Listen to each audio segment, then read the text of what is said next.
So, measure for measure. Those of you who were here last week, you'll remember I gave you an assignment. I said, go home and read the Bible. Since you have, you know where the title of this play comes from. Where does it come from?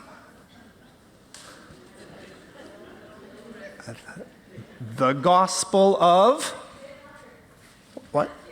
Who said that? The Gospel of Matthew. You get a free book. Pass this up.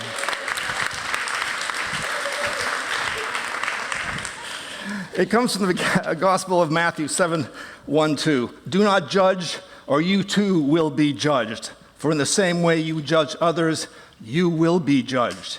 And with the measure you use, it will be measured to you. Now, before I get into sort of the background of this play, and then I'll give, as I always do, a summary of the play, I want to raise the big theme that I've sort of been exploring in all the plays this summer, the question of identity. So in Hamlet, we have this young man who's struggling to define himself through action, but he finds himself in this existential dilemma. He can't act because the world in which he lives is so utterly confusing. In Twelfth Night, we have these characters who are playing with identity, taking on different genders, taking on different personalities for a variety of reasons. Comedy of Errors is entirely about mistaken identities and the chaos that can happen when we're confronted with people who we think are other people. This play, we have some characters with very strong identities, very powerful, very defined identities, and they are put under incredible pressures and stresses. Some of them might break. Now, this play was the story, like almost all of Shakespeare's plays, it was stolen. He stole it from an Italian writer by the name of Cinthio. He also stole the story of Othello from Cinthio. This story, the Measure for Measure story, the story of sexual blackmail, is what it is. If you sleep with me, I'll do this for you, but maybe I won't afterwards. It's a very old story. You find in all sort of folkloric traditions. There's at least one other play written about this before Shakespeare's by a man called George Whetstone, a play called Promos and Cassandra. So it's a very popular idea. You see it in a variety of places. And so this is Shakespeare's spin on a fairly popular motif. It's also the latest play in Shakespeare's career that you see this summer. Comedy of Errors, written around 1594, Twelfth Night and Hamlet around 1601. This play is about 1604, 1605. So that makes it not only the latest play, it makes it a Jacobean play. All the other plays were written during the reign of Elizabeth I. Elizabeth dies in 1603. James I becomes the new monarch, hence Jacobean. And this was really important for Shakespeare's career, because one of the first things James did, God bless him, when he became king was he became the sponsor of Shakespeare's performing troupe. All the theater troupes had noble patrons. Shakespeare's troupe was Lord Chamberlain's men. The king says, no, now, boom, you're the king's men. Yes, it doesn't get any better than that. It also means that you have more access to the king. That means you're going to be stage playing more at court. It means you're kind of untouchable. And I think if you follow Shakespeare's career, you can see how once this happens, he starts to write plays that he knows will appeal to his patron, especially, above all, the play Macbeth, which just feeds into a bunch of James's obsessions. So it's important for him. Now, Jacobean drama in general, the plays of James's reign, are very distinctive from Elizabethan drama in a lot of ways. Elizabethan drama, sweeping generalization, tend to be very patriotic, a lot of history plays, tend to be very romantic, Shakespeare's comedies of love. Most of the plays are optimistic. The good guy usually wins. Jacobean plays, not so much. not so much patriotic, almost no history plays. They forget about history.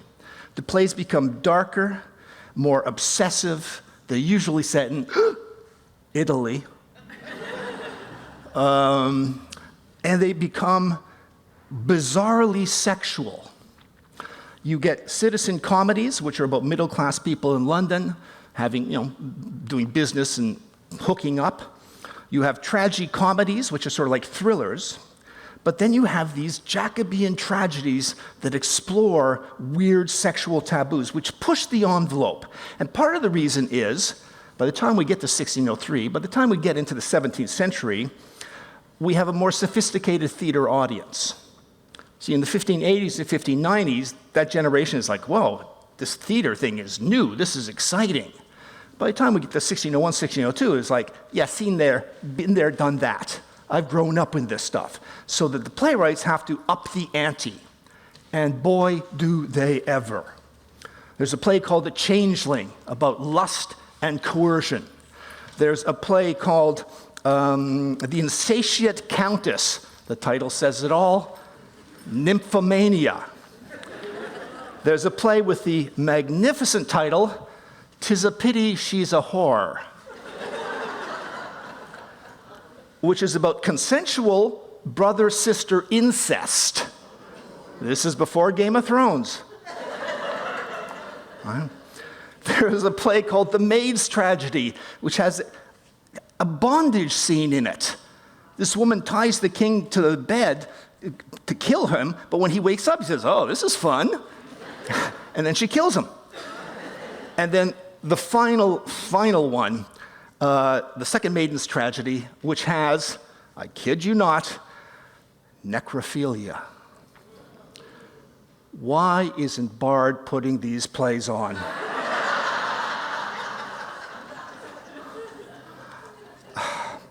Shakespeare doesn't go whole hog like this, but this play, Measure for Measure, is the closest he comes to that. This is a play about sex. It's a sex-obsessed play, and we'll talk about that a bit more in a minute. And it sort of explores the perils of sexuality, especially the perils of male sexuality, the threat of male sexuality. So much so that one critic way back at the beginning of the 20th century, end of the 19th century, called Frederick Boas, said this is a problem play. He said certain of Shakespeare's plays are problem plays. Now, it doesn't mean that the plays are a problem. It means that they deal with a problem. They deal with a social issue, something serious. And that phrase had first been used about plays by people like Henrik Ibsen, who wrote about social problems. And so Boas says, see, in some of Shakespeare's plays, he's dealing with a serious issue. Even if it's a comedy, he's dealing with something. And so Measure for Measure is one of these problem plays. So let's get to the story. So I'm going to tell you the story. I'm going to leave out the subplots for now. I'm going to come back to those. So let's just do the main story, help you understand it when you see it. So we are in, obviously, Vienna. And the Duke, Vienna is run by the Duke Vincentio, and he's a popular Duke. Why is he a popular Duke? Because he doesn't seem to enforce any laws, especially the laws around sexuality. And for this reason, Vienna is full of brothels. There are brothel owners with names like Mistress Overdone. There are pimps. We have a pimp by the name of Pompey. There are prostitutes like Kate Keepdown. All right, think about that for a minute. And there's venereal disease spreading. And venereal disease in this period meant syphilis. And syphilis, untreated, is a disfiguring and disabling disease. It is horrific. And it was horrific in this period. The cures that were offered for syphilis were just as bad. Things like ingesting mercury. Yeah. Anyway, In this so we've got this sort of Sodom and Gomorrah Vienna, and you have these young men, especially a young man called Lucio, who are players, as the young folks say, players, who go to the prostitutes and then joke about how many diseases they've caught. All right, so it's a bit icky. Now, why doesn't the Duke just, I don't know, enforce the laws? He could, but instead he says, you know what I'm going to do? I'm going to leave town and put someone else in charge to enforce the laws so the people don't hate me. He has an advisor named Aeschylus, an experienced older man who would be a perfect choice, but he says, no, there's this guy called Angelo, Lord Angelo. I choose him. Why Angelo? Because he is known for his virtue and rigor. He's sort of like a demonic Malvolio from Twelfth Night, someone who's proud of their austerity, right? Proud of how virtuous they are. So he puts Angelo in charge of Vienna, and then he leaves, or does he? He disguises himself as a religious friar and sneaks back in town to watch how Angelo does. And Angelo goes to town. Brothels, tear them down. Prostitutes, arrest them. There's a law on the books that if you have sex outside of marriage, you are to be put to death. Let's think about that for a minute. Do not kid yourself to think like, in Shakespeare's time, that would have made sense. No, Shakespeare's audience would have found it just as outrageous as we find it. Shakespeare personally would have found this outrageous. He had to get married because at age 18, he got an older woman pregnant outside of marriage. There was a lot of premarital sex in Elizabethan England, Jacobean England, because people tended to marry a little bit late. So anyway, Angelo imposes the law, and there's a man called Claudio who is going to marry a woman called Giulietta. Everything is in place for the marriage except some paperwork. She's pregnant. Claudio, you're to be executed. What?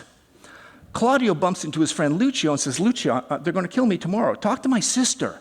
Get her to plead with Angelo. So Lucio says, okay, and goes and finds the sister, Isabella. Isabella wants nothing to do with the flesh pots of Vienna. She has decided to become a nun. She's just entering the nunhood when Lucio says, your brother's in trouble. Isabella says, okay, goes to Lord Angelo, pleads for her brother's life, and Angelo says, no, he has to die. Isabella uses Christian mercy as an idea, and eventually Angelo relents. He says, okay, come see me again tomorrow. Isabella leaves, and Angelo is alone. And he says, what's this? What's this? He feels something he has never felt before. Lust. For Isabella. Ew. The next day, Isabella comes back, and Angelo makes a proposal. Claudio can live if you sleep with me. Isabella, the wannabe nun, freaks out. I'll denounce you. Angelo says, no one will believe you. My lies outweigh your truth. And he's right. So, what to do? Meanwhile, remember the Duke disguised as a friar? He's at the jail telling Claudio, get ready for death, young man. Okay, prepare for death. Isabella shows up and says, Claudio, I'm sorry, you're going to have to die. Claudio's like, there is no remedy? And Isabella says, yes, there is, but it's so bad, you don't even want to hear it. Really? Yes. Imagine, I would have to sleep with Angelo.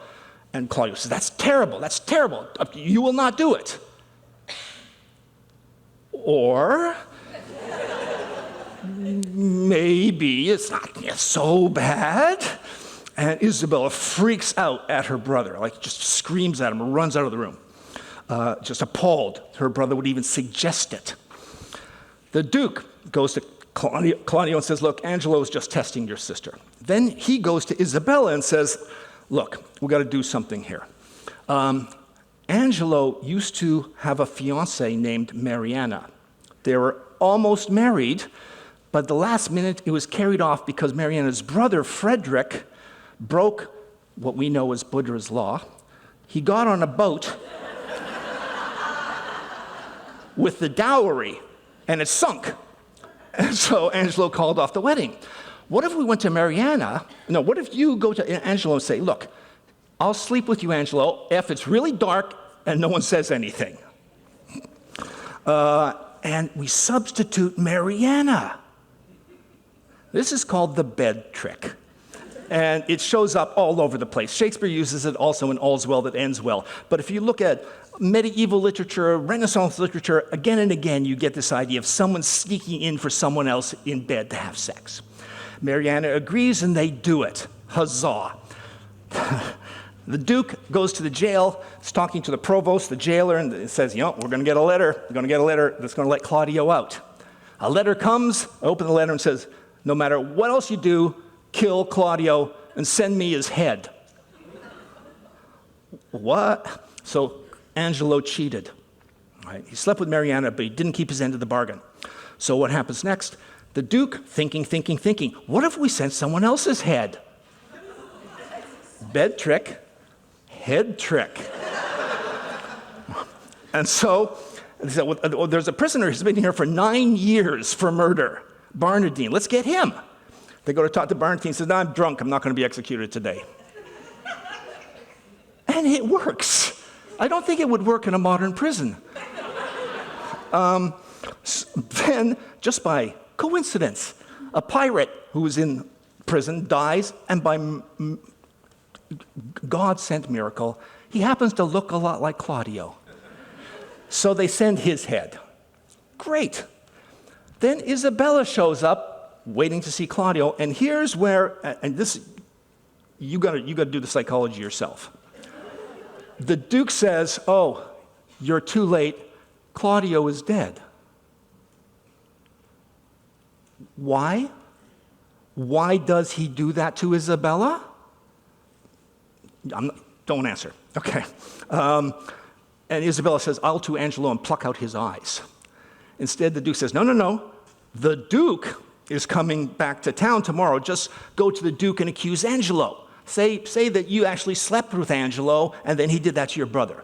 And Isabella says, okay. So the next day, the Duke shows up pretending that he wasn't here all the time. He's with Angelo, he's with Aeschylus. Isabella runs up and says, hey, he did this. He slept with me, and then he killed my brother. And the Duke says, nonsense. Are there any witnesses? Well, there's this friar that told me to do it. Is the friar here? No. Well, take her away. Then Mariana steps forward and says, yeah, Angelo, you slept with me last night. And Angelo says, no, basically. And I want to pause there for a minute, because this is one thing about this play that strikes me as profoundly contemporary. We have women accusing abusive men, sexually abusive men, of these crimes, and they're dismissed as slanderers. All right? They're sent away, they're locked up. Does that sound familiar? Just a teeny bit? Anyway, so we don't believe this. Where's this friar? Isabella's brought in. The Duke goes out, comes back as the friar. There's all those to and fro, and finally his hood is taken off. It's the Duke. So it's all exposed. So what's going to happen now? The Duke says, okay, you, Angelo, marry Mariana. Now, boom, go marry her, and then come back. Because that way, after I execute you, she gets your goods. Fair enough, right? So that's what happens. So they get married, and then the Duke says, okay, off with his head. And Mariana says, please, no, don't make me a widow. I just got married. Spare his life. And then she turns to Isabella and says, Isabella, plead with me. Isabella, the man who's wronged him. And she does. She pleads for Angelo's life. And then the Duke says, no, still no good. Still going to sentence him to death. Before he does, he could do this, however, some prisoners are brought in by the jailer, hooded. Who are these people? They take off one hood, it's Barnardine. They take off the other hood, it's Claudio. And of course, Isabella throws herself at Claudio's big reunion, happy. The Duke forgives Angelo. The Duke says, "Be good to your wife, Mariana. I know she's a virtuous person, for I have taken her confession." We'll come back to that. Okay. Barnardine, the murderer, you're off. That's okay. Claudio, you're forgiven. Right? And then, oh, and by the way, Isabella, doesn't say it in so many words, but would you marry me? Okay. Now let's stop right there. This is one of the great opacities in Shakespearean drama. The Duke proposes to Isabella. Isabella does not have a line after that. Isabella does not have a stage direction. We have no idea what Shakespeare wanted to happen in that dramatic moment. There's nothing in the text to tell us. Does she say, yes, take off her done thing and throw herself into his arms? I've seen it done that way. Does she look on in absolute abject horror at this? This is the man who tortured me with the death of my brother? I'm going to be a nun? What? And just like run away? I've seen it done that way. Does she just stand there utterly confused until the lights go out? Seen it done that way too. Now, I am not going to tell you how they do it in this version of the play, but I will tell you this, it gets my seal of approval.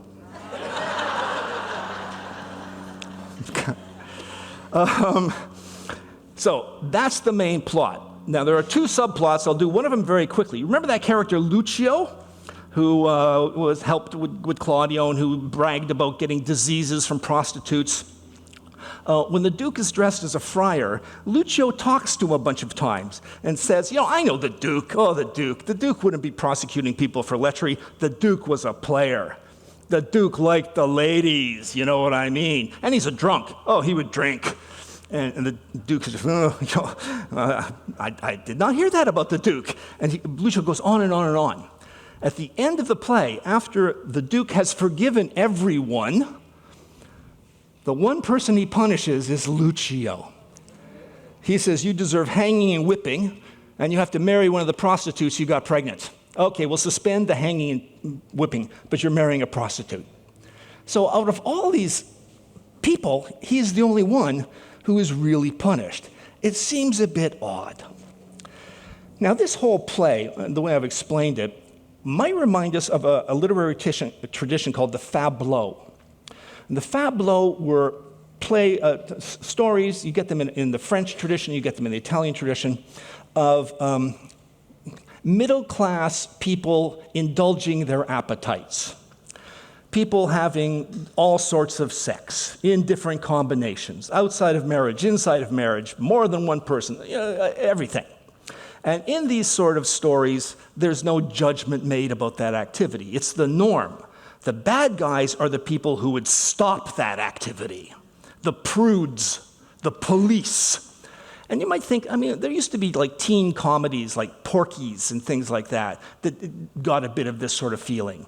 On Netflix right now, there's a show, the Decameron, based on Boccaccio, which is sort of like this. And the way they present it on TV, it's very much all these rich people in this chateau having different sexual combinations. And the bad people are the people who are straight-laced. This has a bit of that feel, except it's made dark by the disease and by the threat of death. So this is sort of a dark fabliau. The other thing that makes this play dark and a bit confusing are the actual characters. The three main characters are so extreme in their identities. Let's start with the Duke. The Duke is, I would say, he's a coward. Rather than enforce his own laws, he leaves the city and says, Angelo, you do it, and just leaves. He's obviously a liar. He does things while he's a friar like console someone for their death and take confession from Marianne. That is a sacrament, taking confession. You don't get to do that just because you've got a robe on. How did this guy come up with the bed trick, the head trick? Why does he forgive a murderer, Bernardine? Why does he punish Lucio? He says early in the play to someone that, I'm not interested in family life, I'm not going to fall in love, I'm not the kind of guy. And then he proposes to Isabella out of nowhere. He's this weird, amorphous creature. And critics have tried to figure out does he represent something? One theory is he represents God. God works in mysterious ways. God tests us. Oh, your brother's dead.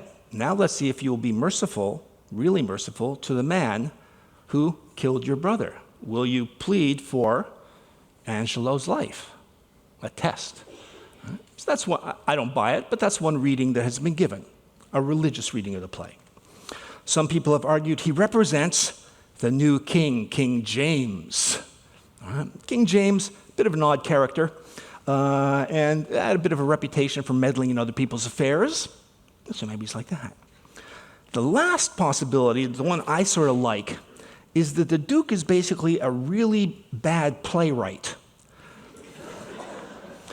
He's like, it would be fun if I took the most straight-laced guy in the whole city and put him in charge of all these brothels and sex crimes. Cool. And I'm going to stand back and watch.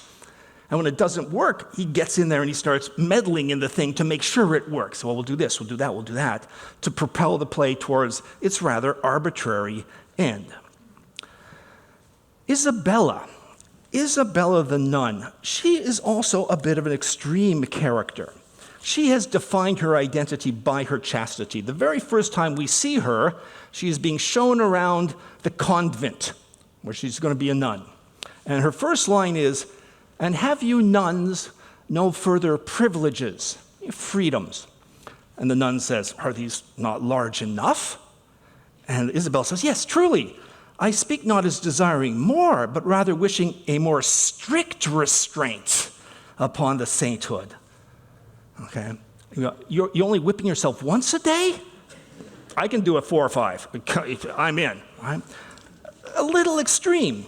Later, when Lucio shows up to ask her to go to see Angelo, he makes some jokes, and Isabella says, "You do blaspheme the good in mocking me."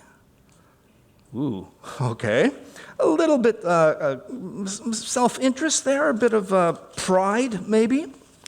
But she does have this weird moment, sexy, kinky, I don't know, when she's talking to Angelo, and Angelo says, "What would you do to save your brother?" And Isabel says, "As much as my poor brother as myself. That is, were I under the terms of death, the impression of keen whips I'd wear as rubies, and strip myself to death as to a bed that longing have been sick for, ere I'll yield my body up to shame." The image of whipping yourself, blood as rubies, is something sort of beautiful, a little bit odd. Against her, we have Angelo. Angelo, like I say, is sort of a demonic Malvolio. When he realizes that he is lusting for Isabella, he is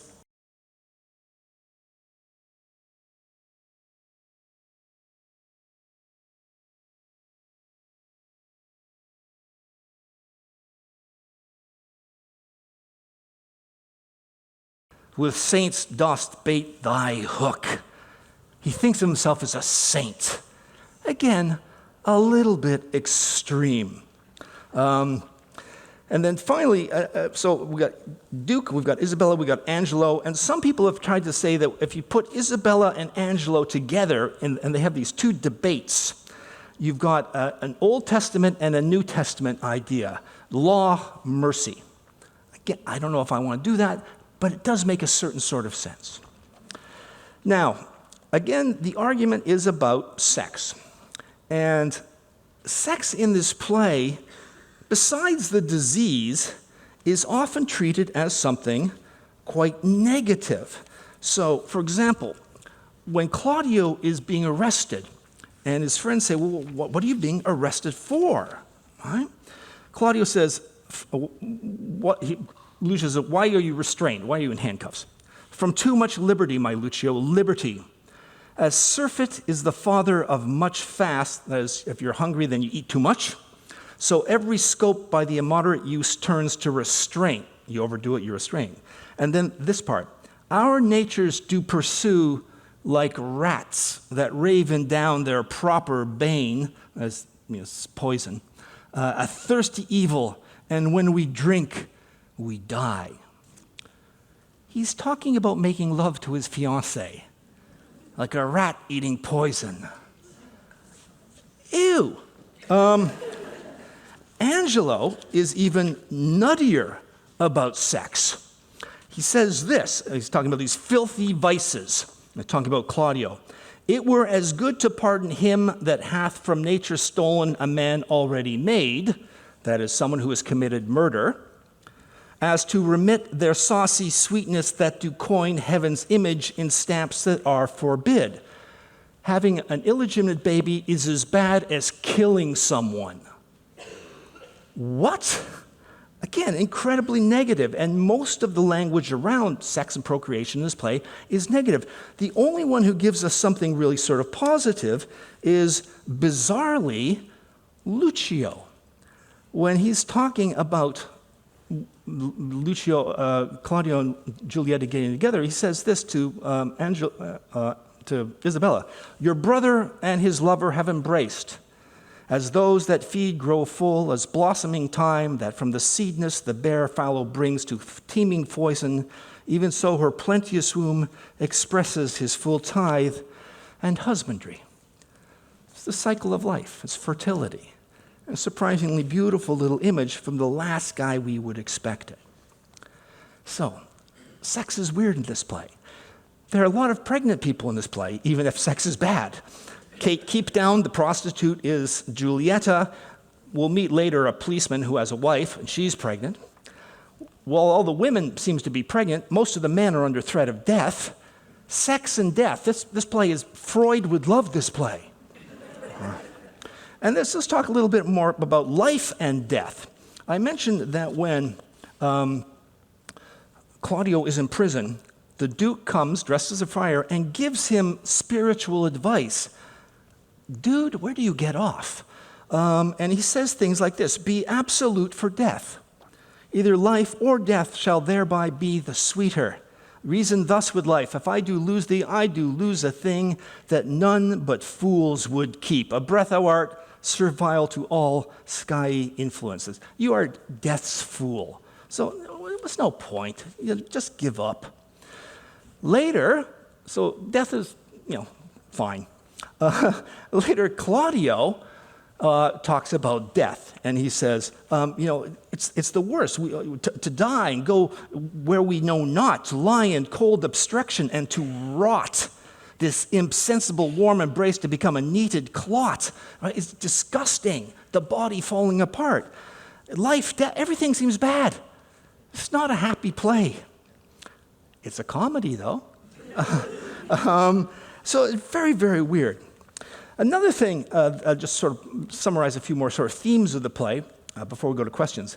The title, Measure for Measure, one thing for another, an eye for an eye, a tooth for a tooth. Substitution. This play is full of substitutions, one thing substituting for another, one person substituting for another. So the Angelo substitutes for the Duke while the Duke is away. The Duke substitutes for a friar, even performs the sacraments when he's gone. The Duke, when he returns, substitutes for himself, pretending he doesn't know what had happened. I'm the ignorant Duke, not the Duke who knows what's going on. Mariana substitutes for Isabella in bed. When Isabella declares to Angelo the crime, she pretends she slept with him, so she's substituting for Mariana. Barnardine's head was supposed to substitute for Claudio's. Instead, we get Ragazine's head substituting. It goes on and on and on. An Angelo for an Angelo, a Duke for a Duke. And at the end, this lex talionis, which the idea of the eye for an eye, tooth for tooth, sort of fails. It doesn't work. Failure of equivalency. One person is not another person. You can't just say a Claudio for a Claudio. I mentioned another subplot. there's another subplot. There is a policeman in this play. His name is Elbow. You will notice that in all of Shakespeare, all the policemen, what's a polite word for them? Not the brightest lights in the harbor. And part of this, and the idea of dumb as a constable, that was an idea in Shakespeare's time. No one wanted to be a constable. It was a terrible job. No one paid very little. You had very little authority. And, of course, all your neighbors would hate you because you're the one enforcing these bylaws and stuff like that. So very often they are made fun of. And Shakespeare does this again and again. So we have this constable named Elbow. He brings before Aeschylus and Angelo some criminals. That is Pompey and a man called Froth. We'll just get with the beginning of this here. So he comes in and he says, okay, what we have here, I found them in a common house, and these two are notorious benefactors.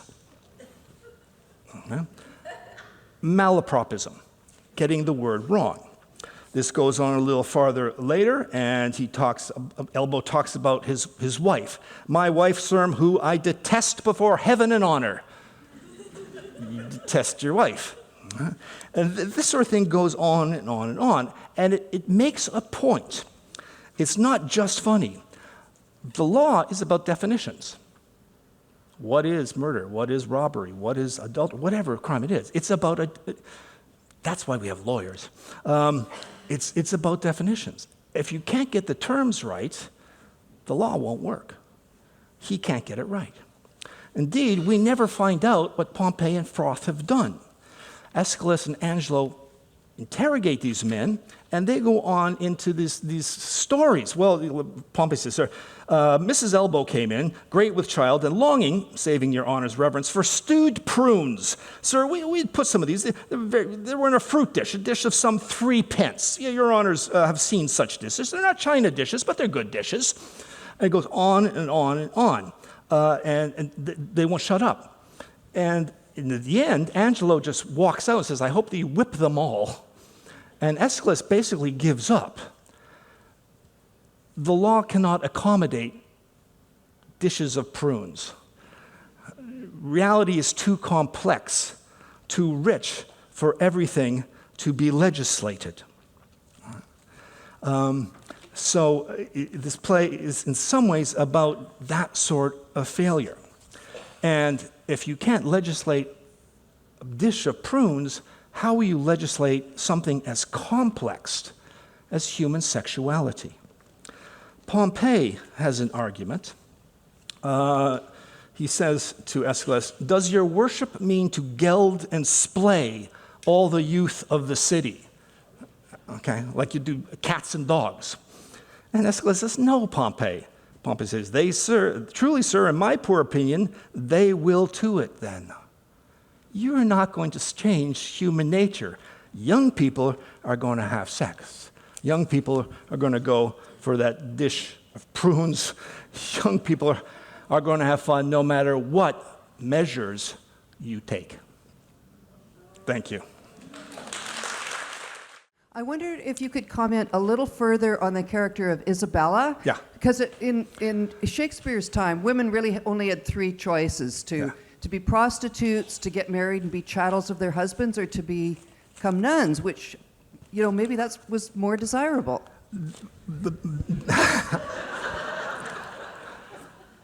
First of all, in Shakespeare's England, they would not become nuns because the convents and monasteries had been closed down. That's the Catholic thing, right? So that was not an option. And there were other options for women, perhaps the happiest one being a widow, because then you have a lot of personal control over your finances. So that's not, she is honestly dedicated to her chastity. At one point, I didn't quote it, but she says something to the effect of, my chastity is worth more than my brother.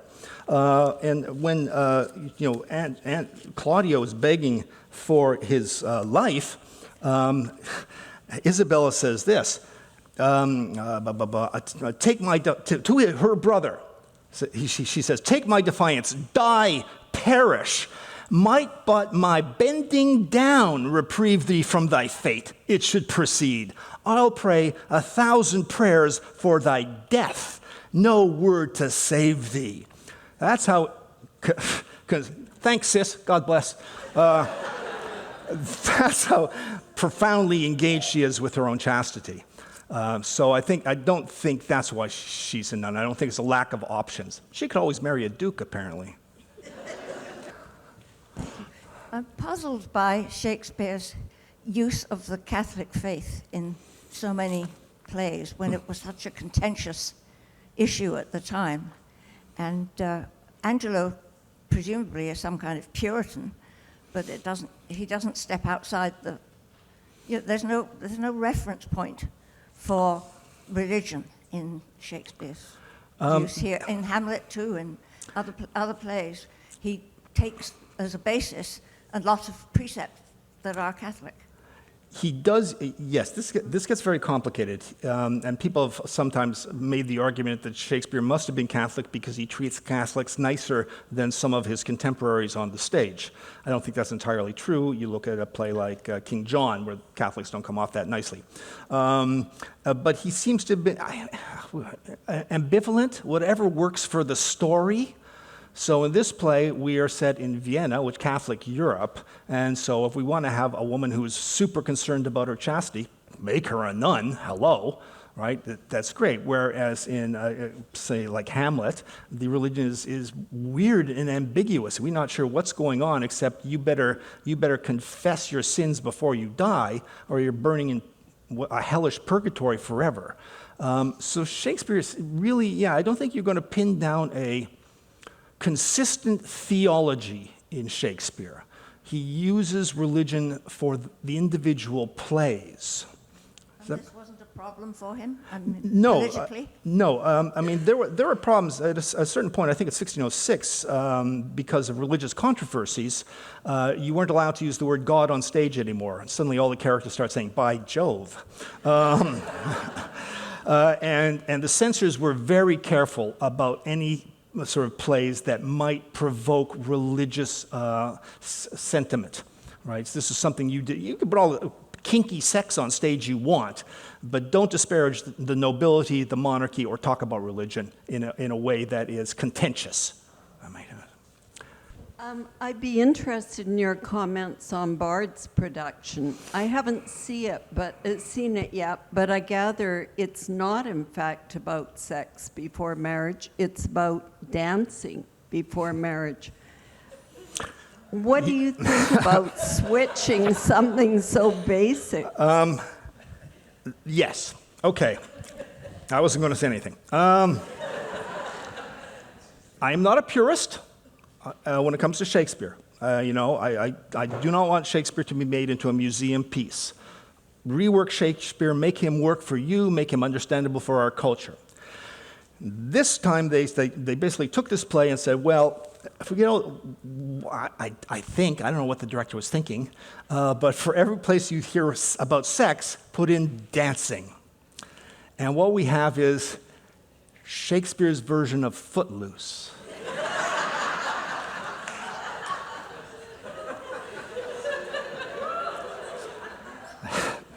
And I'll leave it to you whether you think it works or not. What I found a little jarring is we have some very funny, stuff going on. Very funny. We have some very funny actors. Karthik's in it. Is a great actor. He's so funny.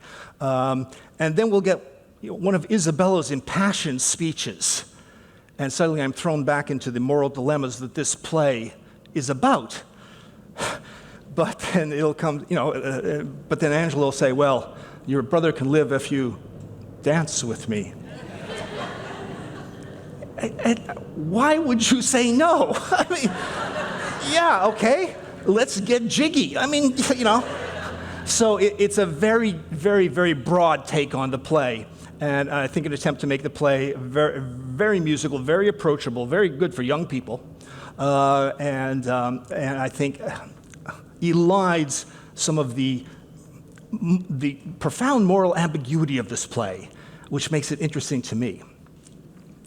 That's all I'll say. I'm wondering what the reception of the play was at the time of Shakespeare? That's a good question. I'm not sure I know how well this play was received at the time. Do you know, Mary? I don't. It's tricky because Shakespeare's company, the records didn't survive, Yeah, so we don't yeah. know how well attended they were, but it wasn't published during Shakespeare's life. Yes, it wasn't. Yeah, it didn't come out until the Folio in 1623. Can I ask a question? Yes. Okay. So I'm wondering about, do you have any thoughts about the possibility that the script that we have was actually messed about or adapted by Middleton? Oh, yeah. This is more and more one of the things that scholars have been discovering, largely through computer analytics, is that Shakespeare had collaborators, a lot of collaborators, and this was entirely common in this period. And in my little play, I talk about this at some length. But they sort of got elided. They got pushed to the side when Shakespeare became this god in the 18th and 19th century. So no, they couldn't. No one could have helped Shakespeare. He just channeled this stuff. So there is an idea that Thomas Middleton, who wrote a bunch of those sex plays that I talked about earlier, he may have been involved. If he is, I personally don't see where exactly, or it's done so well that I don't see like a suture. Sometimes you read some plays by collaborators and you say, oh, suddenly the verse is a little different. I don't see that in this play. But then, who knows how it was edited. I wish we did. No. I'm kind of confused about why this is called a comedy. And I know there are some funny bits in it, but Yeah. it just seems awful. Can you tell me Yeah, why? okay. I'll repeat the question. Can you tell me why it's called a comedy? Her question is, why is this play called a comedy? It seems awful. And dark. Well, here's the thing. Comedy, there are different ways of defining comedy. If you define comedy structurally by sort of narrative history, any play that has a happy ending is technically a comedy. It doesn't have to be funny. It doesn't even have to be pleasant. It just has a happy ending. And the play ends with at least one marriage, Angelo and Mariana, and, of course, Lucio's going to marry a prostitute, huzzah, and maybe, depending on how you direct it, Isabella's going to marry the Duke. So by ending with marriages, which was sort of the classic happy ending for the majority of Shakespeare's plays and comedies from this period, it is technically a comedy, no matter how dark and disturbing the process to get there. But I agree with you. Yeah. Okay, so just a reminder, if you go to the marquee, go up there, we're going to be selling that textbook. Normally it's about $70, $20, and all the money is going towards education access for Bard and the Beach. So any money you can spare, it would be wonderful for this tremendous thing that Mary runs. Thank you. Okay. Thank you.